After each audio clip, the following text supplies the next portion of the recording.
त्रिशूलमुण्डधारिणी धराविघातहारिणी गृहे गृहे निवासिनी भजामि विन्ध्यवासिनी।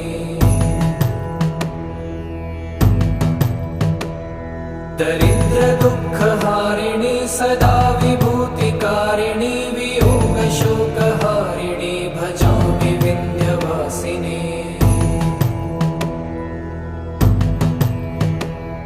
लसत्सुलोललोचनं लतासनं वरप्रदं कपालशूलधारिणी भजामि विन्ध्यवासिनी।